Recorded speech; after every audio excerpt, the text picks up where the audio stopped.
Muito bem, pessoal. Vamos ao desafio 5, o desafio da massa.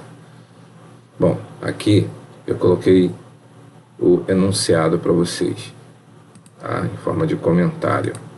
Então, é o seguinte: um determinado material radioativo perde metade de sua massa a cada 50 segundos. Dada a massa inicial em gramas, faça um programa que determine o tempo necessário para que essa massa se torne menor que 0,5 gramas. Escreva a massa inicial, a massa final e o tempo calculado em segundos. Bom, então esse é um problema que vai envolver, como dado inicial, a massa de um determinado material radioativo. Então eu preciso da massa inicial.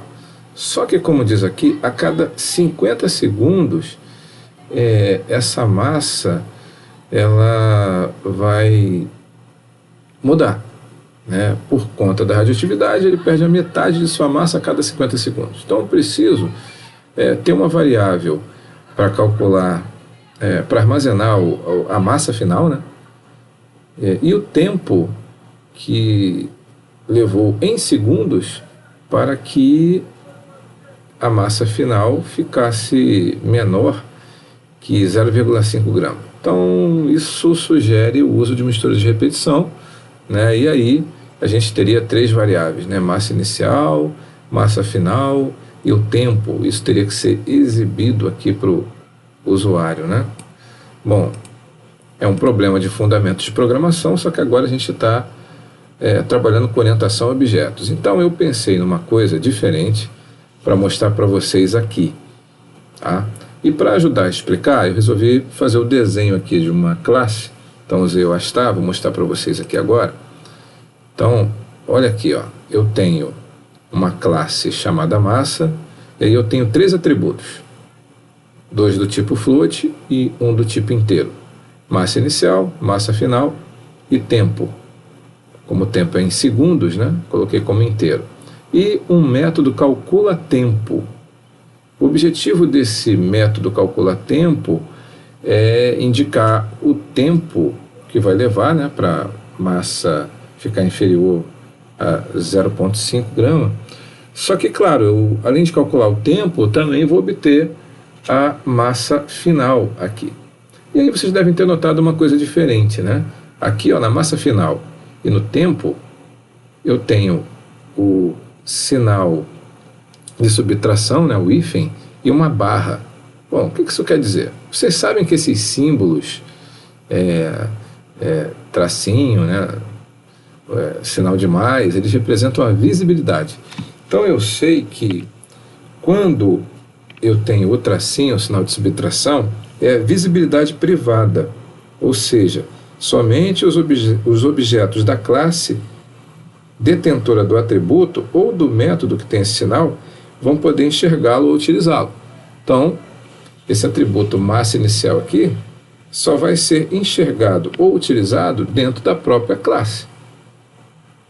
Então, está privado, né? Para ter acesso a ele de fora, só usando o método get ou o método set, lembra? Bom, quando é o sinal de mais, é porque é público. Então, eu sei que o método calcula tempo é público. Então, isso significa que o atributo, ou o método, no caso aqui é o método, pode ser utilizado por qualquer objeto. Agora, e quando tem esse sinal de subtração com uma barra? Bem, nesse caso, esses 2 atributos aqui são atributos derivados.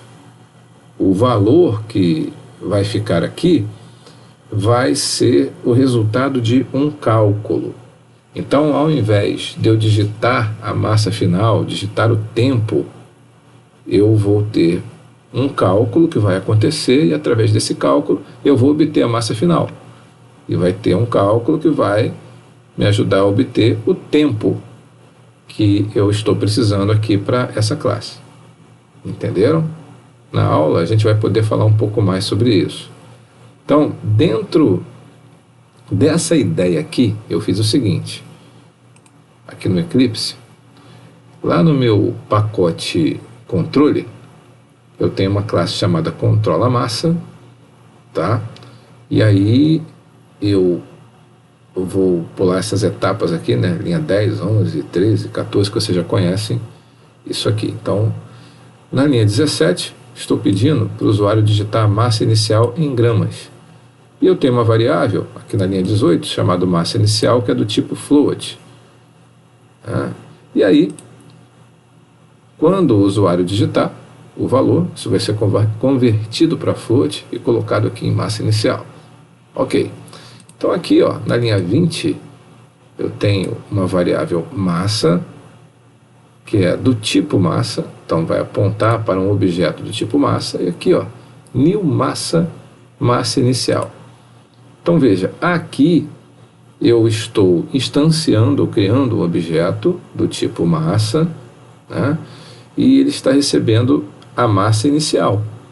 Mas e a massa final e o tempo? Bom, isso vai ser calculado, então eu não estou passando aqui no método.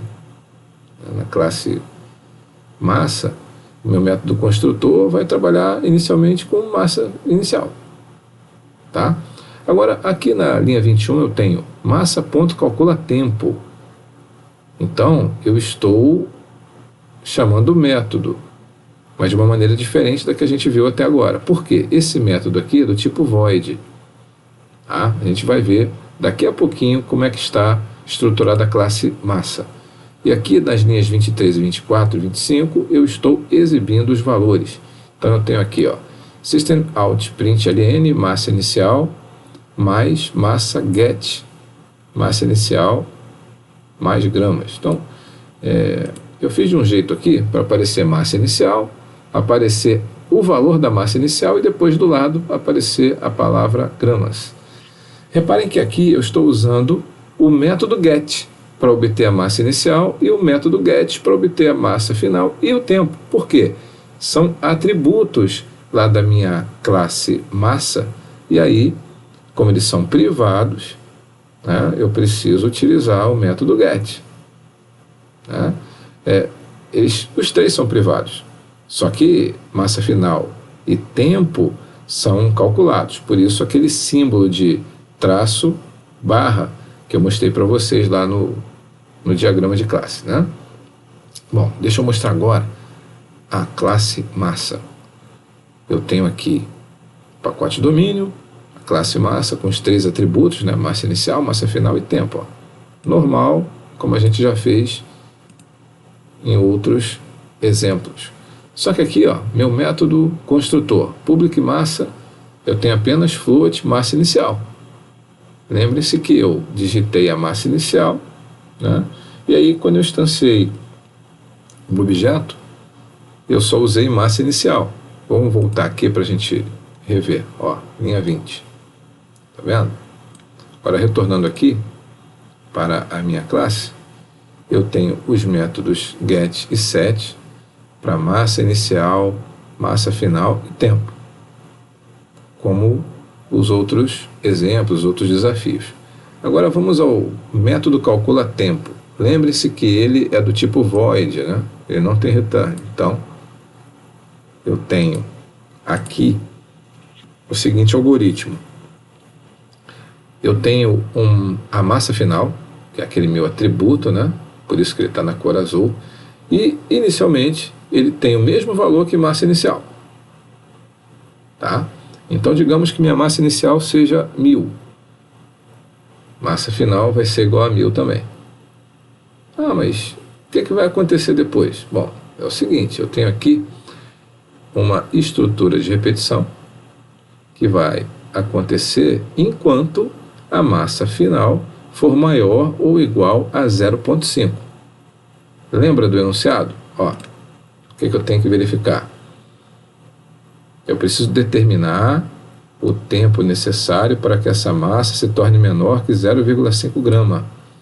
Então, eu estou usando isso na minha estrutura de repetição para fazer com que o tempo aumente em 50 segundos e que a massa perca metade. Tá vendo? Ela perde metade de sua massa a cada 50 segundos. Então, eu estou resolvendo isso no método da seguinte forma. Enquanto a massa final for maior ou igual a 0,5, Massa final recebe ele mesmo dividido por 2, aí ele vai perder metade de sua massa, e o tempo vai receber ele mesmo mais 50. Então, vamos fazer um teste aqui? Vou executar.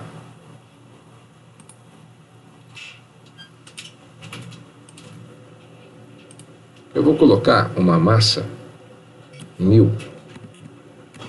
Vou dar Enter. Então, a massa inicial, 1000 gramas. A massa final ficou 0,488, né? Um número grande aqui, porque eu não formatei. E o tempo obtido foi 550 segundos. Quer dizer, levou 550 segundos para ele ficar com uma massa final inferior a 0,5. Então, o tempo aqui está em segundos, né? Foi o que o enunciado pediu. Então, não precisa me preocupar em converter para hora, minuto e segundo, né? Até porque o programa ficaria diferente do que foi pedido no enunciado, ficaria maior, né? A gente até pode fazer isso depois no próximo desafio.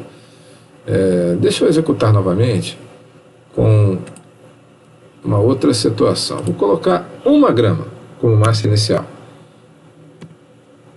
Bom, a massa final 0,25 e levou 100 segundos para ele ficar com a massa inferior a 0,5. É verdade, né? Começou como 1 grama, passou 50 segundos, passou a ser 0,5, passou mais 50 segundos, passou a ser 0,25. 50 mais 50, 100. Tá certo. Então, temos aqui o resultado do desafio número 5. Depois, na aula, a gente vai falar um pouco mais sobre isso.